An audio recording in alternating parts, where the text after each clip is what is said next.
My gripe today is heavy. Aren't y'all tired of folks taking a whole lot of time to say absolutely fucking nothing? Like, look at where we are right now. We sit around wondering why the music feels hollow, why the culture feels unanchored, if you will, and why communities feel like just spiritually exhausted. But if you trace the timeline back, we have suffered a massive cultural hemorrhage. The culture got hemorrhoids, learning herpes, if you will. And because we never had time to heal or rebuild, we have left an entire generation of young artists to raise themselves in an industry that eats their young. Think about who was stripped away from us. At the exact moment we needed guardrails and guidance. We lost Pac in 96. We lost Biggie in 97. Before that, we lost Easy in 95. Big L in 99. Guru from Gangstar, who to me is one of the purest voices to ever merge jazz and street rap, gone. Death Row completely imploded. Snoop was fighting for his life and beefing with the label, like with his case.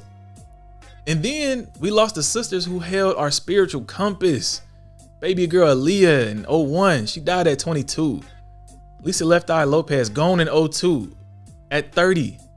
And Lauryn Hill was forced out of the industry when she had it in the palm of her hand because she refused to let an exploitative industry pimp her. You add the loss of our master architects, Luther Vandross, Whitney Houston, Michael Jackson, Prince. The master blueprint for musicianship and vocal soul vanished. Now ask yourself, what if, just bear with me for a second. What if those elders, mentors, and protectors were still in the room? If Pac, Biggie, Left Eye, and Lauryn Hill were still here, holding down the standard, maybe, I don't know, just maybe the game moves with integrity. Maybe you don't have him moving reckless, playing in everybody's faces, acting like he don't know why Kendrick Lamar and Black Sam don't want to rock with him.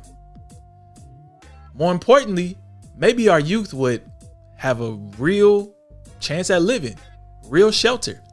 Maybe Triple X is still here. Maybe Pop Smoke is still here. Maybe Juice WRLD and Mac Miller don't accidentally overdose because they're self-medicating from the pressures of an industry that fucked them over.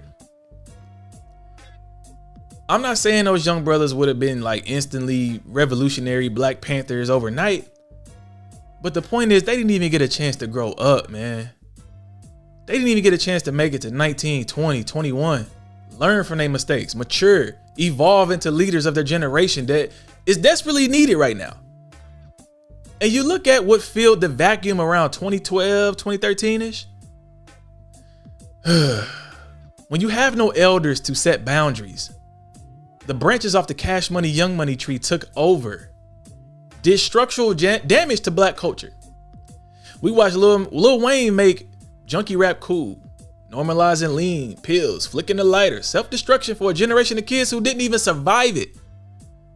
We watched Drake move with unchecked balances for over a decade, throwing rocks high in his hand, putting money into street politics that could spark real world violence, taking pride in breaking up homes, manipulating women, using bots, pushing predatory gambling onto kids, and exhibiting questionable behavior towards young girls while suing a fucking record label for a beef that he started. We watched Nicki Minaj birth toxic stan warfare and internet harassment, champion right-wing politicians who want to control women's bodies while Black mothers are dying in hospital delivery rooms and cops are killing Black men. All while being married to a fucking sex offender and defending her sex offender brother.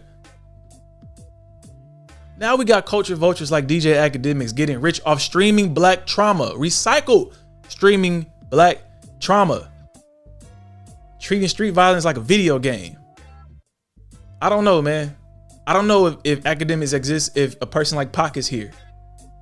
If Pac is in the room, I don't know if a lot of this goes down. You think somebody gets away with shylocking and disrespecting a culture if our elders were still here? Absolutely not. And it's unfair to put all of that on two people like Kendrick Lamar, Rhapsody, or Beyonce. We get them they flowers. They deserve every single petal. But it is completely unfair to ask 3 to 5 humans to be responsible for an entire culture, when if everybody did a little, nobody would have to do a lot. And while we put the whole culture on these people, some of our biggest mainstream icons are stuck in the strays of contradiction. I don't know if you can make a song called America Has a Problem, but you having dinner with the Kushners. Gets tricky there. I don't know. What are we really talking about? Whose problem are we trying to solve? I don't know, man. The death of Tupac, the silence of Lauryn Hill, the loss of Aaliyah, loss of Left Eye, the stolen election in 2000, all of that worked together, if you ask me. It created a void where substance was replaced by algorithms and mentorship was replaced by market shares. We don't lack talent in our culture. We lack protection. We lack integrity. We lack elders who used to tell us when enough was enough. Stop letting the machine feed you empty noise just because it's loud. Demand substance. Demand musicianship. Demand the kind of music that actually cares whether you live or die. That's my gripe for today, people. I appreciate y'all for rocking with me, man. As always, please put value in yourself, put value in each other, and we'll have a valued society. Peace.